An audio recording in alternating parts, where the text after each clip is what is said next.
تمہیں میرے رب کا کلام پڑھنے کا وقت نہیں، تمہیں آیت کریمہ سیکھنے کا وقت نہیں، تمہیں قرآن سیکھنے کا وقت نہیں ہے، تمہیں نوٹیں گننے کا شوق ہے، تمہیں صرف مال کمانے کا شوق ہے، تمہیں صرف اچھے مکان بنانے کا شوق ہے، تمہیں کار اور موٹر سائیکل ہی بنانے کا شوق آ گیا، تمہیں انگلش اچھی آ جائے اس کا شوق، تمہیں فرینچ آ جائے اس کا شوق، تمہیں مختلف کاروبار اور مختلف مہارتیں مختلف ہنر آ جائے صرف اس کا شوق، میرے رب کا کلام سیکھنے کا تمہیں ہوش نہیں، میرے رب کا کلام سیکھنے کا تمہیں سمجھ نہیں، تم اس قرآن کو نہیں سیکھو گے جو میرے رب نے نازل کیا، میرے آقا کے قلب اطہر پر نازل ہوا، جس میں ہمارے لیے ہدایت ہے، ہمارے لیے رہنمائی ہے، یہ قرآن جو ہماری شفاعت کرے گا ہمیں رب سے بخشوائے گا، اس کو دیکھو تو ثواب، اس کو چومو تو ثواب، اس کو پڑھو تو ثواب، اس کو سمجھو تو ثواب، اس پر عمل کرو تو ثواب، تم میرے رب کا کلام نہیں سیکھو گے، اے لوگو تمہیں کیا ہو گیا ہے؟ ارے ایسے تو بے حس مت بنو، خدا کے واسطے ایسے تو سنگ دل مت بنو کہ تمہیں میرے رب کا کلام رلاتا نہیں ہے، تمہیں میرا رب کا کلام تڑپاتا نہیں ہے، تم اس کے پڑھنے کی فرصت نہیں لاتے، وہ پڑھتے بھی ہو تو غلط پڑھتے ہو، تمہیں رب کا کلام بھی پڑھنا ہے تو غلط پڑھنا ہے، رب کے حضور پڑھتے ہو تو غلط پڑھتے ہو،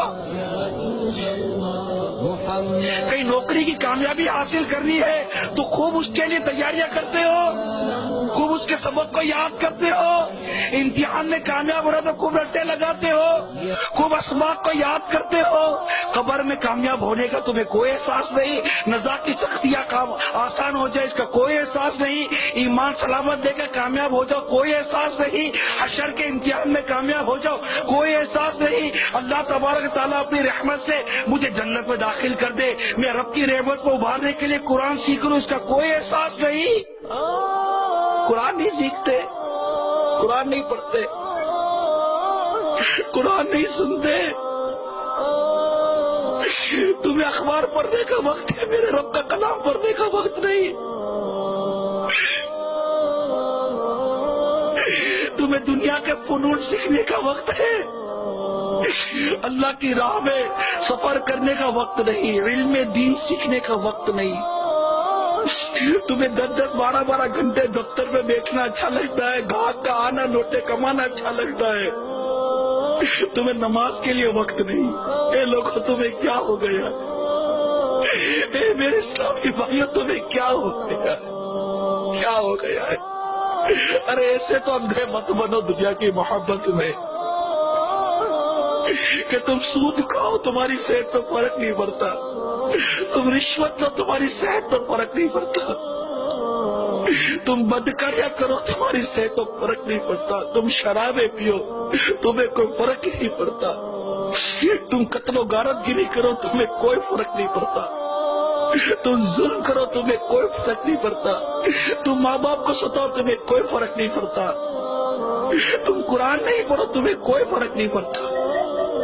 تم قرآن نہیں سمجھتے تمہیں کوئی فرق نہیں پڑتا، ارے تم اور ہم خوف خدا سے اخلاق کے ساتھ روتے ہی نہیں، ہمارے صحت کا کوئی فرق ہی نہیں پڑتا، کوئی احساس ہی نہیں ہے، کوئی فیلنگ ہی نہیں ہے، کوئی سوچ ہی نہیں ہے، کوئی غور ہی نہیں کرتا،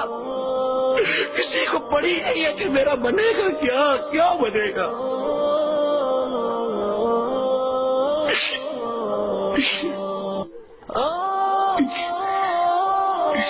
اللہ تعالیٰ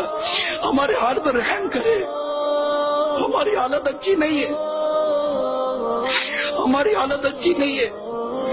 ہم تو گناہ کو یاد کر کے بھی نہیں روتے، جبکہ تکلف کے ساتھ رونے کے لیے تو باقاعدہ کہا گیا کہ اپنے گناہوں کو یاد کر کے روئے، رونے تکلف کے ساتھ روئے، سوچے تو صحیح، سر پر ہاتھ رکھ کر بیٹے تو صحیح، میں کر کیا رہا ہوں، کیا کر رہا ہوں، یہ میری زندگی ہے، کیا مجھے میرے رب نے اس لیے پیدا کیا کہ میں صبح سے لے کے رات تک اس کو ناراضی کرتا رہوں، کوئی سوچ نہیں ہے، کوئی وچار نہیں آتا، کوئی پریشانی نہیں ہوتی، منہ بھر بھر کے غیبت کرو کوئی تکلیف ہی نہیں ہے، کوئی گھبراہٹ ہی نہیں ہے. منہ بھر بھر کر چگلیاں کرو, منہ بھر بھر کر ننگی ننگی گالیاں دو, کوئی پریشانی کوئی گھبراہٹ نہیں ہوتی. کان میں لگا کر گانے سنتے رہو, فلمیں دیکھ, کوئی گھبراہٹ نہیں ہوتی. بزرگوں نے لکھا ہے کہ اپنے گناہوں کو یاد کر کے تکلف کے ساتھ روئے, اور پھر فرمایا اگر اس میں بھی تمہیں رونا نہ آئے, تمہارا دل اگر اتنا سخت ہو گیا کہ اس پر بھی رونا نہ آئے, تو اپنی دل کی سختی پر ہی رو لے, اسی پر رو لے کہ میرا دل اتنا سخت ہو گیا.